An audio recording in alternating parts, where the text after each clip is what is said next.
astrophysics PhD student at the University of Edinburgh. I'm Jacque, a charity Also, person. this podcast is speaking from ignorance. I've got to do that. Please keep that in where you just interrupt Jacque with your own intro. Sorry, I forgot to introduce the podcast before my. I'm Jacque. I'm a charity person doer and a social mobility advocate. Hi guys, I'm Sid. I'm also an astrophysics PhD student in Heidelberg, Germany. And my name is Sammy Colburn. This is 3 a.m. on the... we just made it to Everest Base Camp and we're being forced to record this podcast. Due to scheduling reasons, we've been forced to change the time. And it is the worst thing that has ever happened to anyone ever. Also, I study high-energy particle physics at the University of Birmingham and CERN. As you can hear, Sammy is the charisma and the energy of the group this week. I'm Brian Blessed. Brian, why have you taken me on this trip to Everest Base Camp? Brian, let me go! Do you know what? I am actually Henry, but I had a completely different character lined up to be this week until you mentioned Everest Base Camp. So I thought there was only one appropriate person who we might actually have on the podcast. And next up, we have our guest this week. Hi everyone, my name's James. I'm a PhD student in medical sciences at the University of Oxford. Guys, we need to get people who are worse than us on the podcast. People are showing us up. PhD student, okay, I can compete. Medical science, okay, that sounds a little bit more useful than what I'm doing at the University of Oxford. Damn it, James! You may have a PhD, but do you have a BA? So respect. I don't think I would ever be able to get one. I finally finished mine. I finally finished it. Congratulations. Video. Today we have James.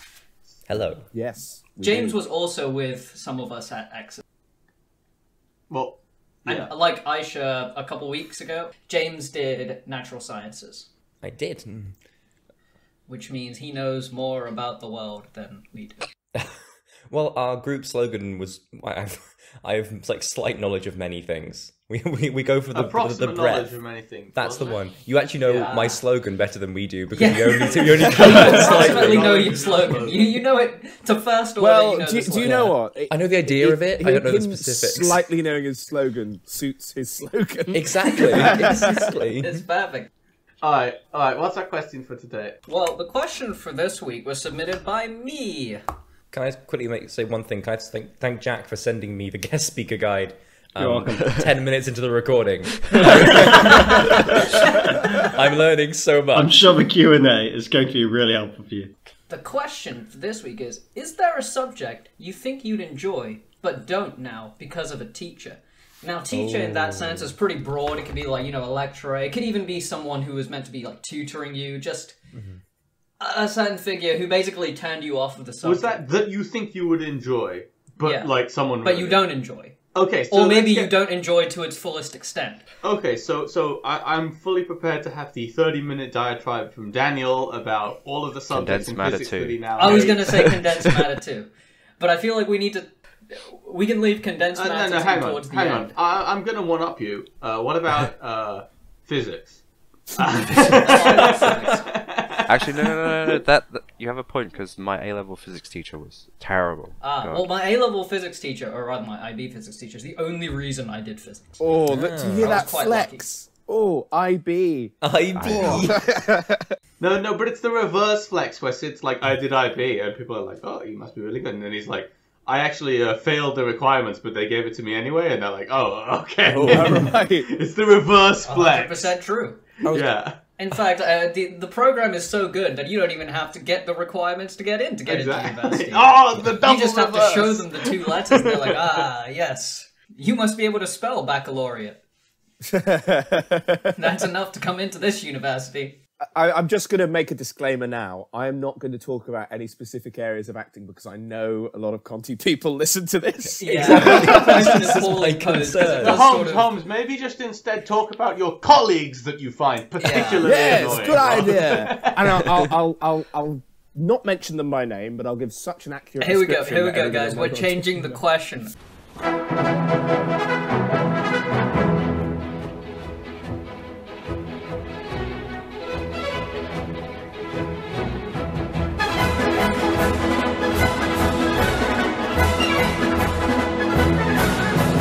Is there a subject or area of life you think you'd enjoy but don't because of a experience? Okay. Well, okay. I mean, I can get us started if you guys want. Yeah, go on. Sure. I feel like this isn't so much like just like one experience, but I always felt like in school I would hate English or language or literature, anything like that, and like art, that sort of stuff.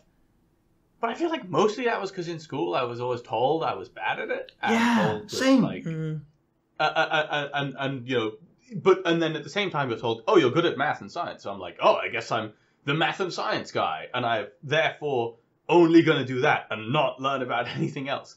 And it's weird because as soon as I, like do A level and I'm exclusively doing math and science, or go to university and I'm exclusively doing physics, suddenly you start to realize actually there's a lot to literature that's very interesting, and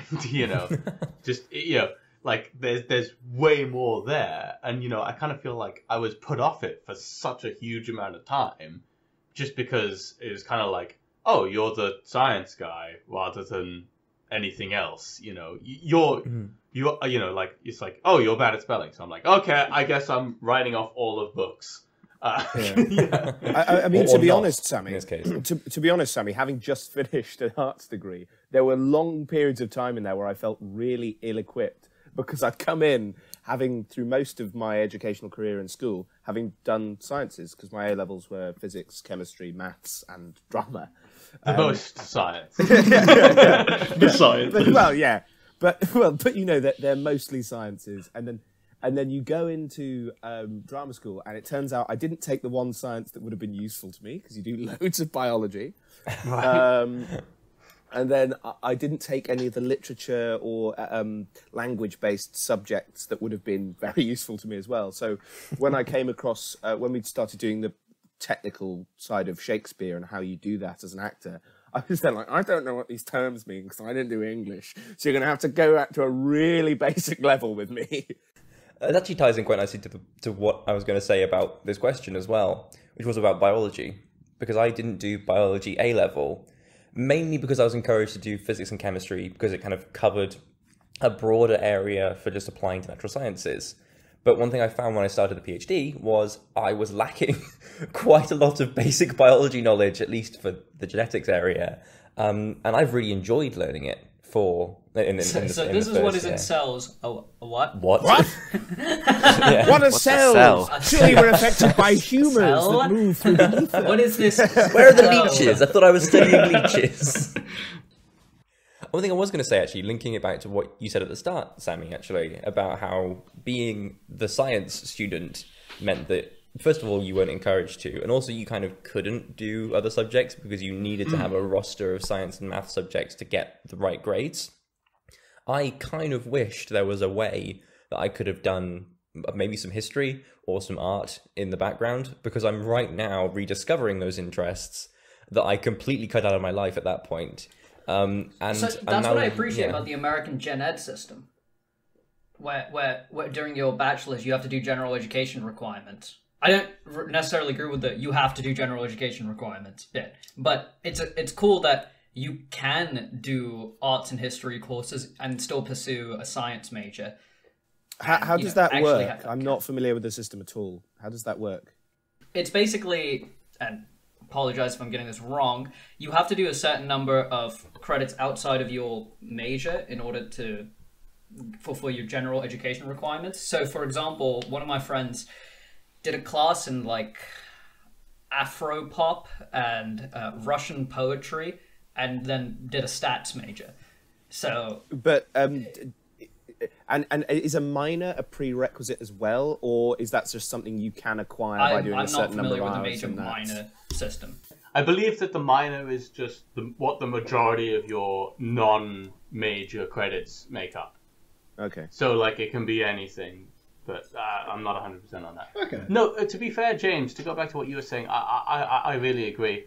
And just, like, I feel like, sometimes I feel guilty because I feel like I'm not learning as much as I used to, you know. But then I realize, actually, I am. It's just that, you know, rather than being the geeky kid in school who's watching all of the, you know, like, science YouTube videos and documentaries and everything, now I'm watching them about, like, art and media and stuff like that. And I'm still learning. It's just, you know, well, now those videos don't do it for me anymore because I've gone through university for physics, right? So now it's like, okay, I got to learn about, you know, J-cups and camera angles and why Dark Souls is genius and that sort of stuff, you know. Well, you have to do the physics degree so you're qualified to watch Rick and Morty. Rick and Morty, yeah. Well, that's why I'm doing a PhD. Or you need to do an acting degree so you can comment on its meta commentary. That's good, yeah. That's the quick way of getting good enough, I think. Given what Holmes has just gone through, I don't think the acting degree is the quick way. No, but as in, because you need a PhD to understand the physics. You can't just have a degree. Yeah, You need a PhD to understand the physics. You see, the fact that you said that, Sid, means that you don't understand the physics in Rick and Morty. That's what it is. Or you need the expertise and adulation of a YouTube's comment section. That's the alternative. Yes, that's what it is. The wisdom of the masses. Oh, YouTube comment sections are just a travesty. They're poisonous, aren't they? I love it. They vary hugely between complete cesspools of just random. It could honestly be random generated. I'm pretty sure you could make some sort of Markov bot that would sound exactly the same. But also then it goes to the other end where you're like watching very educational videos and people having long discussions, and I like those. And I was like, is there not a better medium for this though? Yes, like, yes. you do go, replying in the YouTube comment section is maybe not the best way to have an articulate debate about whatever the subject is. Well, I feel like all the medium comments get buried, right? Because that's not what's going to get upvoted or downvoted, because the downvote button doesn't do anything on YouTube. Yeah. I think it's... Well, no, it improves, what's the word? Activity. So it's actually good to be downvoted. Oh, right, yeah. Yeah. It's actually helping. Well, the dislike button on videos does something, but the downvote button on comments literally doesn't change the score. Like, you can click it, it will not change the score. Fair enough. That's kind of fun. I don't know why it's there. It's like a placebo. I think what I do respect about YouTube comments, though, is the amount of care that people clearly put into, or not care, emotion people put into it for a completely pointless medium. I'm not sure if I appreciate that. No, I do. Because I was in my usual, in my like slightly procrastinating ways of an afternoon, I was watching some clips from Star Trek Next Generation. The Composer's Wharf. From the 19th century.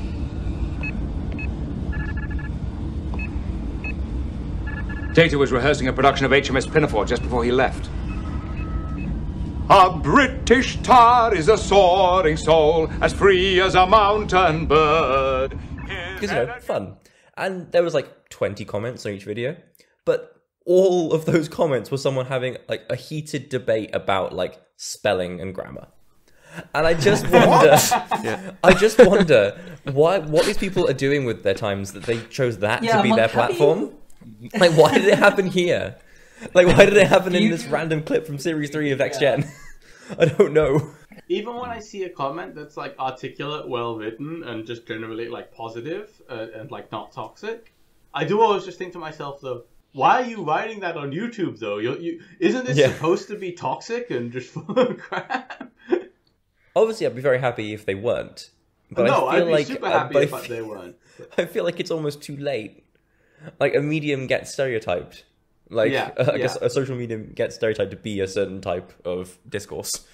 And I'm not sure YouTube can necessarily recover from that. Well, that's a question. I think what happens with YouTube is what occasionally happens to me when I'm on YouTube. I might look down at the comments after watching a video just out of interest, and then I just see something that just makes me go, oh, I shouldn't, but I have to respond to that. Oh, no. Oh, no. Holmes is like, I'm putting on the spelling gloves. Rolling up the sleeves. No. I never correct people on spelling or grammar or something. It's normally basic facts where I... Holmes sees someone saying, you know, "Hi, just wanted to say I really enjoy your content." So he has to reply, and he goes, "You are literally Satan. This is the worst. How dare you be happy?" Yeah, and the weird thing is, it's my videos.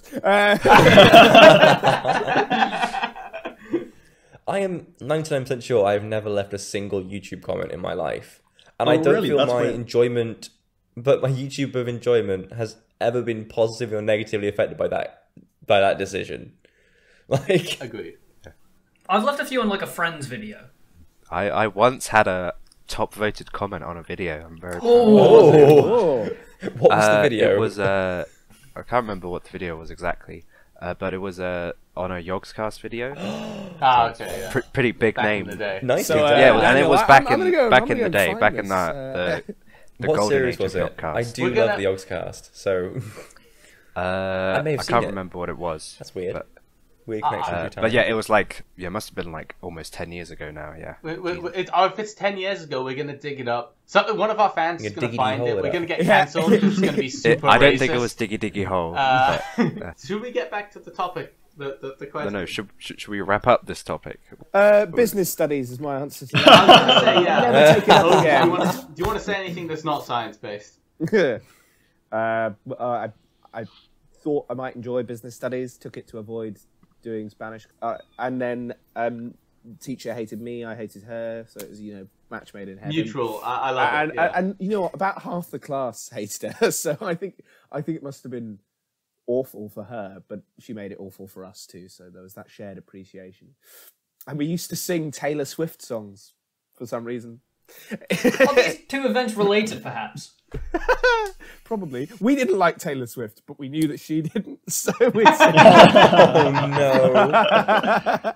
Oh no. It's when the level of pettiness reaches a point where you go, I don't actually enjoy the song, but I enjoy the experience of Making what I someone really unhappy. don't like, having to listen to this song.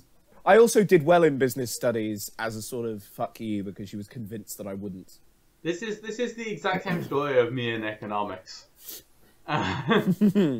Just, you know, hating the subject, thinking I would have liked it, really not getting along with the teacher, and then doing well as a fuck you.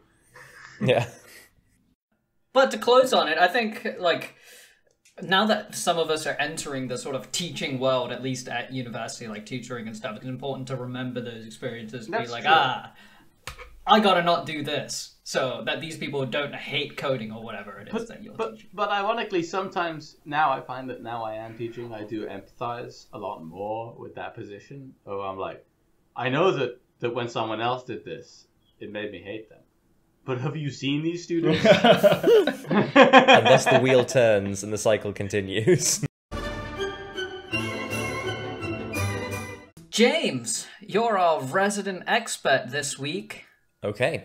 I have written down Genomics and Oxford for your topic. Yes. Yeah, I've literally done a little bit of research on genomics just so I had a vague idea what you were talking about. Okay, yeah, Okay. but James, maybe, you know, you could give us a brief summary of who you are, what you do. Okay. So just to cover the very basics again, my name is James. And I am currently a PhD researcher at the Weatherall Institute of Molecular Medicine, or the WIM, as I refer to it now, which is fun because I'm working on a WIM. I quite like that. Yeah. To look into using DNA sequences, which I will happily define more clearly later on, to understand interesting information about our cells. So I'm working as part of the Sahakian group, led under Alex Sahakian, my supervisor, and our sort of main interest is trying to derive these important, interesting information about cells purely from sequence information, rather than using other information that we can learn about DNA, like epigenetics, like how DNA has been externally modified, and then using machine learning on these base sequence features to understand how the cell, in my case, replicates, and when certain sequences replicate. would you classify it as functional, structural, epigenomics, metagenomics, or model systems? From a Wikipedia page perspective, which section should I be reading as we're going the options? along? Functional, structural, epigenomic. Functional, structural, epigenomics, metagenomics, and then model systems? I assume of Bearing those in mind, it'll have to this be might not be functional. correct.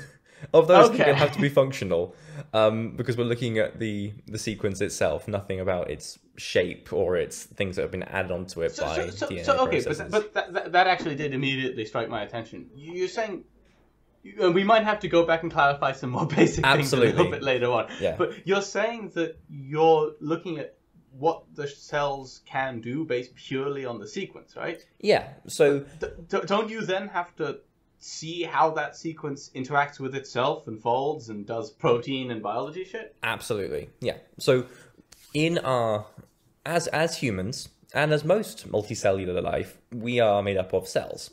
Bit of an assumption to slow down there. assume our audience is human. Yeah. At the top.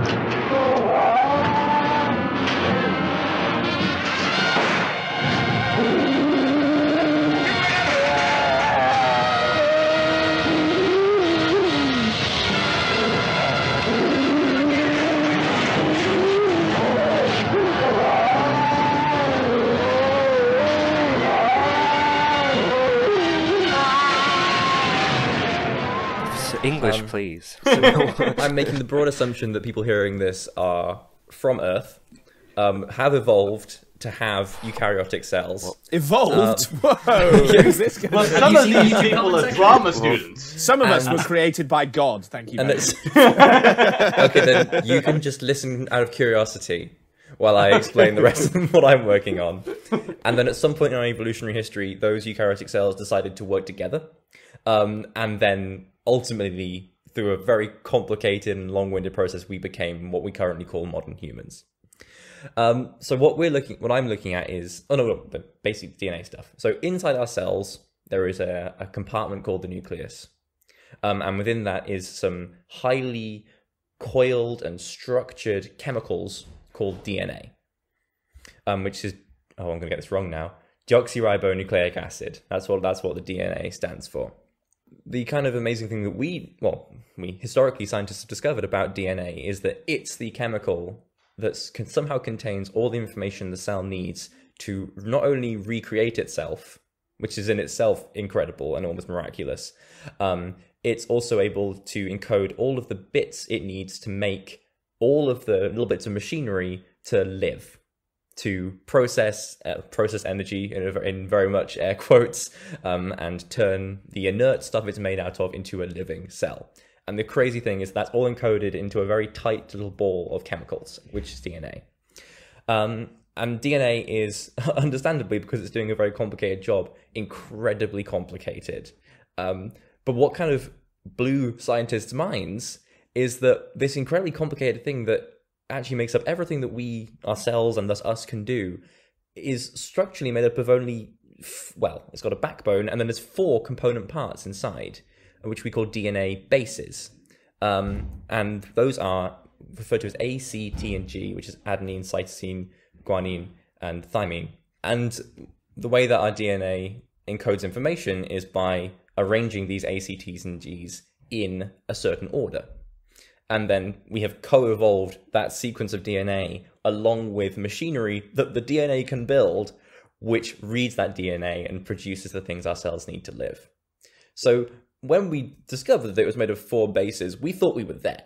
We thought we understood, like, how hard can an alphabet of 4 letters be? Like, we're pretty good with the English. The English alphabet is about 26 characters. Like, we've nailed that. How hard can a 4-letter alphabet be? And as it turns out, Binaries are easy, right? It's only ones and zeros. exactly, it's kind of it's actually a weirdly analogous problem. It's an intensely difficult thing to work out because there is no human intuition for it.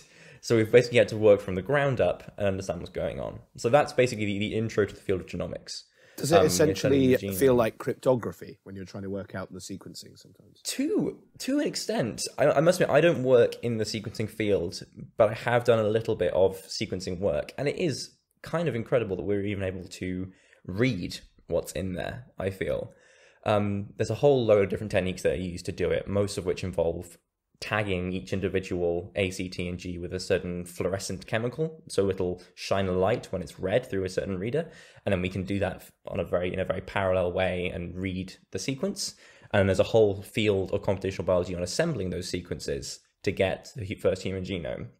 And actually, one of the most amazing things about this field is the sheer rate at which it's growing.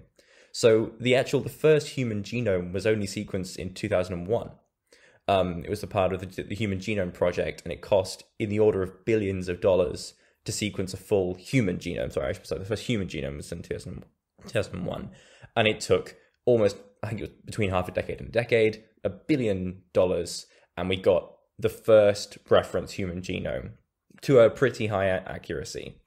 The technology has improved so much in the last 2 decades that we can now do that same process for about $100 to $1,000 in a few hours, maybe a day.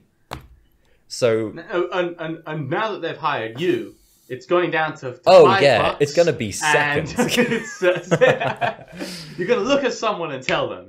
Yeah, got your DNA. But yeah, the sheer rate, we've had 3 generations of sequencing technology, and thus genomics has been dragged along by that sequencing technology in 20 years, which is incredible. So it's a rising front of a developing wave of science, which is amazing. And along with that has come, well, the field that I'm now working in, which is computational genomics, or computational biology, or a subsection of computational biology. And so my work looks at these base DNA sequences, ACTs and Gs, which there is something like, 3 billion of in the human body. We look across those, and basically it's the science, I was about to say the art of, which I guess in some ways it is, the science of finding out what these sequences do relating to certain behaviors of the cell. Because trying to answer what does it do is far too big a question to take on in one go. So my specific area right now is looking at replication timing for the DNA in our cells. So it turns out, obviously, to copy a cell, the cell has to copy all of its instructions as well, all of its DNA. And even though all of our cells can be divided into different types, which all behave a little bit differently, there is a remarkable amount of consistency in when different parts of our DNA copies itself, or is copied, I suppose is probably the best phrase. So you can look at different cells, even across different people, and for mechanisms that aren't fully elucidated yet, this particular section of chromosome 1 will usually always be copied early in the copying phase, and some parts will always be copied late. And while I'm not explicitly looking into the mechanisms of why that happens, I'm trying to model it. So the plan is to take a sequence of DNA, which I think is currently 20,000 base pairs long, so 20,000 ACTs and Gs, and the models that I'm producing will take those in. It'll extract some useful features from them, and then it will make a prediction of when in the cell cycle, or the S phase of cell cycle, it will be copied. And that's represented by a number, which is negative when it's early and positive when it's late. So it's basically it's a regression problem, basically, for those who are familiar with machine learning. Take in some features and regress a single value, which is on average when that will copy. So I am very much a fan of this setup where basically you model, so you replicate what you see in real life in a computer, and then try and look at your model and go, okay, so what is actually going on? So is that basically the only way to do it? Because I would have thought actually trying to look at the sequence and. Funnily enough, it's not actually. And there was a really good paper last year or earlier this year. Recently, there was a really interesting paper that took a different approach to the problem. Where instead of just reading the data that we have, I should probably just mention this data for replication timing was derived experimentally. So I haven't done any experimental work. I've used the experimental work, the corpus of work's already been done, and used that to train my model. A man after my own heart. I love it. Yeah. But the other work that was done actually used a mechanistic model of how we think replication timing works how replication works in the cell, and then tuned that model based on how the data that we have to produce something that actually behaves like the bits of our cell replicating itself and then still produces overall the same pattern. So you can model it that way, but I'm modeling it more statistically. I'm saying, if there is a sequence, give me a timing value. Okay, so we're kind of jumping into territories that I've vaguely heard of, because my brother is finishing his PhD in computational chemistry right now. Oh, cool. Okay. And he models proteins. Is it possible to structurally model the sequence and then just see how that then folds out by looking at basically the interactions on a physics scale, or is that too difficult to bother about? It's very computationally expensive to do accurately, but it is something that's done a lot. I mean, it's very prevalent in proteins. Protein folding is a huge area of computational biology, because understanding the shape of the proteins basically helps understand how it works and what it does. Because ultimately, when you're on this sort of scale, there isn't the shape of your shape determines what you do on that scale. It depends what you bind with, what you interact with, and what jobs you're able to do. When in terms of modeling the whole shape of the genome, that is doable, usually to less accuracy, because you won't have had time, the whole genome. Well, that too. Usually there won't be an experimental thing to validate against. We won't have imaged the whole genome's shape, so we can't. Citation needed. I'm not sure we can do a ground truth comparison. But one of the people in my group, in the same group with me, is working on the structure of chromosomes and looking into how they shape themselves. So it's definitely an active area of research. And briefly on my topic as well, there's just to cover the basics behind why this is important. Our DNA, you may be familiar with the idea of the double helix. So it's actually the sequences in your DNA twice. You have the two sequences complement each other and bind together, and then roll up in a double helix. And that's just a function of basically the physics behind how they interact with each other. But once you get past just the simple twisting of the double helix, there's also other structures that happen where the DNA starts coiling around itself and around other proteins, which is chromatin, which then becomes chromosomes. So it's all just at various levels of structural complexity. And it turns out that the shape of the chromatin, so like the shape the DNA has folded itself into, also affects replication timing. And that presents an interesting quandary for my area of research, because right now the best way to predict replication timing is to do a particular experiment that tells you how open and closed the chromatin is at a given point. And that's a really good indicator for when it's going to replicate. But we want to see if we can determine it from just what the sequence is, rather than first working out its conformational shape, its shape, its twisted shape, and then do that. Because we believe fundamentally, really thank you. We believe fundamentally that it all comes from the sequence. Like the way that the shape is formed comes from the interactions of the base pairs with its environment, I suppose. But it is its own environment, so we should be able to abstract the same information from just the sequence, because that's where the information is coming from in the first place. Yes, it is the only source of information, and therefore should be causing what's going on. Yeah, exactly. Yeah, okay. And that's why we need machine learning. If it isn't, that's going to be horrifying. Yeah. That's also an interesting outcome, and I'm covering my bases here, literally, because it's useful to have that as another option. Success in science is not always being right, which is quite nice. If it turns out, well, for some most reason, of the time it's not. Yeah, that's true. It's being slightly less wrong. Yeah, maybe. James, you mentioned that you're seeing like this huge upsurge in the speed that or I think you said the rate that you're able to make discoveries, like leaps forward in the field. Oh, sure. And also just like the technological aspects. I think we've seen this, like, to draw a very loose parallel with like machine learning and neural networks. There was like all these upsurges, but now we were talking like privately that we're sort of seeing a little tapering off of it, while you're not making those big discoveries anymore, because a lot of the big things we think have we understand. What area is your field in at the moment? Like, how much do you not know, do you think? Like, how many more big leaps are there? So what are the big leaps that have been made in the field, and what are the known unknowns? Is that basically what you're asking in the field of genomics? Yeah. Are there like fields that, within the next 10 years we expect to be able to know this, but also what stage is your field of your subfield of computational biology at? Do you expect a lot more of these upsurges in recent years, or do you think it's going to taper off? Well, I should probably preface this by saying that I'm relatively new to the field. Like, I have only been doing this PhD for 8 to 10 months now, so I'm still learning the scope of it. But if based on what I've read, the whole field of computational biology is still on the up wave, if that makes sense. We are reaching the point, I believe, where people think they've found most of the key components which are important to DNA interactions.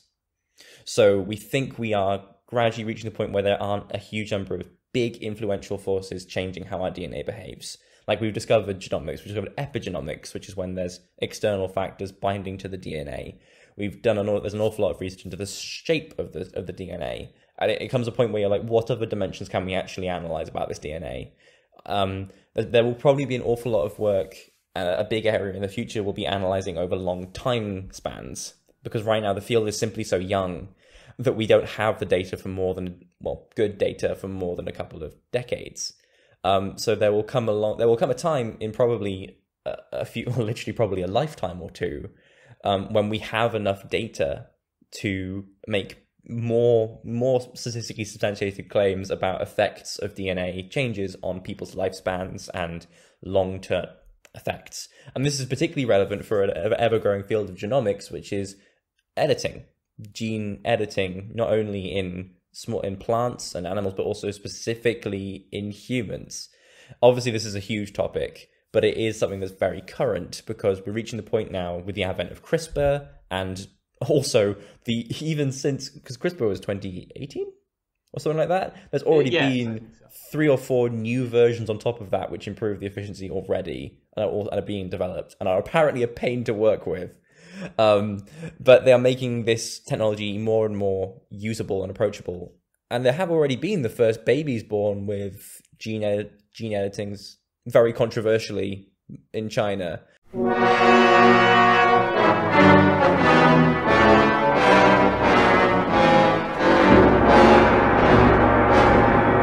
And the box is now kind of opening, and it's an area that we're going to need more time data to work with, because we can be the best as we can at working with data we have, but that'll be data that was determined experimentally and was valid for the time it was taken.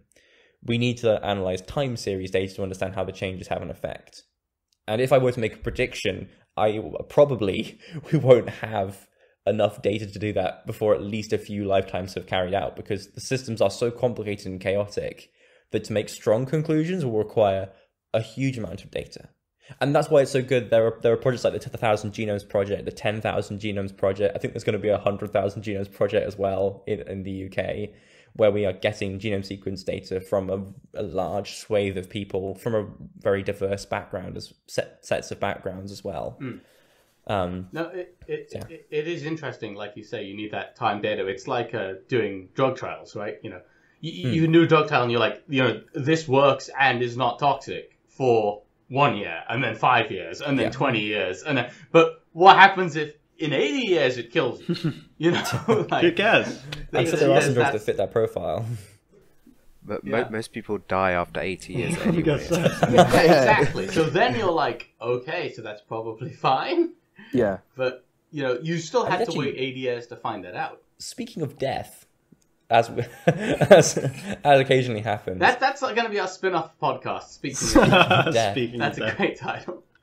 There's a huge area of genetics right now about, I guess, broadly, the fight against aging, which I think is probably a better fight than the fight against death, personally, in terms of quality of life. There's sort of 2 subfields that are closely related. The extension of human life and the improvement of quality for longer of human life. And that is intrinsically linked to genetics. And there will be, while there are chemicals that have been posited to help clear up dead cells and remove things that make aging life more prone to being ill, genetics will have a huge role in whether we want to genetically engineer babies to live longer. That sort of thing. And fundamentally, it's not just a computational question of can we crack the code, literally, the genetic code. There's also the question of, there's a huge moral aspect as well.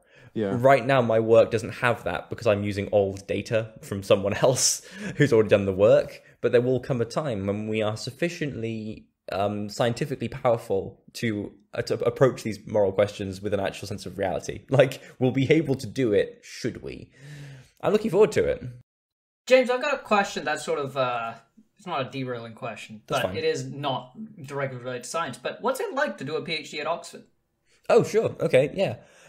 So Oxford itself is a fantastic place just to be as a student. Coming from Exeter, it made for quite an interesting change because Exeter doesn't have a college system. So that was quite an interesting change. Which college are you in? I'm in Brasenose College. You always do well in University Challenge then. So. Maybe you could explain the college system. Oh, yeah, sure. So whilst every student who is in Oxford University is a member of the university, they are also a member of a college. I've forgotten how many colleges there are, but the college is basically a sub... Revoke his PhD. Sorry. Yeah. He's not indoctrinated enough. No. It's a subgroup of the university. I think they're actually technically separate entities. And so you have a separate membership to the university and the college. 38. Although one is required. 38 38. There we go. Wait, A lot. cut them down. Yeah. So the colleges are responsible basically for your welfare to a lesser or greater extent. As an undergrad, which I didn't experience, you have accommodation with literally sometimes within the college walls for your first year of undergrad, and they're responsible for your adjustment. They are kind of like the colleges worked in Exeter to an extent, in the sense that they're responsible for a kind of talking to you, communicating with you, and checking that you're okay. Are they essentially there for pastoral care, as opposed to... Broadly, yes, and social as well. So lots of the people you know will be within the same college. They do a lot of work, although there's lots of events that cross the college boundaries as well. But speaking from a postdoc experience... like the sword fights. Yeah, like the sword fights. Wait till we bring out the pistols. I mean, that's when it gets serious. The jousting tournaments. Yeah, there are so many stories about the colleges and their interactions between each other and the local people as well. Some of which I don't think are true, but they make for good conversation. I like that. Some of these stories might not be true. Yeah. Can you give us an example of one of the more outlandish ones? I can give you an example. So, Brasenose College is right next to Lincoln College. Mm-hmm. And I can't remember, I don't know what time frame this is set in, but it is at least a few hundred years ago. Apparently at some point because Oxford's been around forever. Oxford and Lincoln student, the Brasenose and Lincoln student went out to get a drink at a local pub and didn't pay their tab. So they drank all night and then ran out of the pub together without paying their tab and ran back towards college for safety. They were apparently chased by a mob of locals. And when they got back to the college, only Lincoln College's door was open. The Lincoln student ran in, slammed the door behind them, and locked the Brasenose student out, who was then, depending on who you ask, either severely beat up or killed by the local townspeople. And that is basically the basis for the rivalry between Brasenose and Lincoln, as it stands. Because Lincoln let one of you die. Yes. The basis of the rivalry is both of them broke the law, but one of them I do want to clarify though. successfully got away. When Lincoln tells the story, do they tell that only the Brasenose College door was open and both of them ran in and the Brasenose... No, I think the way they tell them. it is the Lincoln student paid that tab, but the Brasenose Nah, student, he's a those cheeky hooligan. Brasenose buggers. Going back to the question though, if you'd like, about what it's like studying a PhD at Oxford, it's busy. I imagine so. The stories that they tell you about how much they expect from you as a PhD student are probably slightly inflated, but they're not far off. I've talked to some people who are doing their undergrads and their masters here, and they are working very hard, constantly, I would say. Whereas as a PhD student, it's slightly different because you're not being directly told by your college to work, because you're working for a supervisor in an institution. So I have approached it as a job, and thus it is a 9 till 5. I often stay later than 5, and but it is still possible. It's not maybe as horrendous as some people say. It's still possible to have a work-life balance. Like, unless I have a presentation on a Monday, I don't work over the weekends, and I've been able to keep up that pace of work, and I'm ready for my transfer, which is the thing that happens at the end of This guy needs to listen to our if you're not working productivity weekends, tips. are you really qualified for the episode. PhD at all? Wait, so can I clarify this with a follow-up? Would you say that? So for me, in my experience, the level of like intensity of work, if you could say that, the work flux is very supervisor dependent. Now, would you say it's a lot more? Is it the same in Oxford then? You know, where like some supervisors are like, do this, get it to me by tomorrow, and some supervisors are like, oh, I haven't seen you in a month. How have things been? Well, I think that's just also how research works. To an extent, yeah. You have like this base level of, hey, you know, you're not technically a 9 to 5. Like, you can choose your own working hours, but we do need to submit this proposal by tomorrow morning. It's 6 p.m. I just got the email. I've got a dinner to get to, so have fun. I'm very lucky. Are you guys looking forward to the time in your lives where you can be the person going, I've got a dinner to get to? No, it's a horrible way. It's a horrible thing to do to people. No, I'm not looking forward to that. I can see that Sammy's looking forward to it. Yeah, no. You see, I'm gonna be like, you know, man, this is a real dick move. But I do have that dinner to get. I'm very lucky. The wheel turns. Yeah, exactly. My supervisor has been fantastic. He has the right level for me of involvement in the work I'm doing. So we meet at least once a week, and I give a very short presentation of what I've done in the week, and he expects that I will have done 2 or 3 new things, or made progress on 2 or 3 things. It's the number doesn't really matter, but it's the mindset of making progress, basically. Yes, that's important. James, if someone wants to follow in your footsteps, so to say, but let's say someone's interested in the field of genomics, computational biology, I don't know, you're sort of in the very like subfield. That's quite cool. So maybe you can answer this as like tiered question. What sort of things should they do? Cool.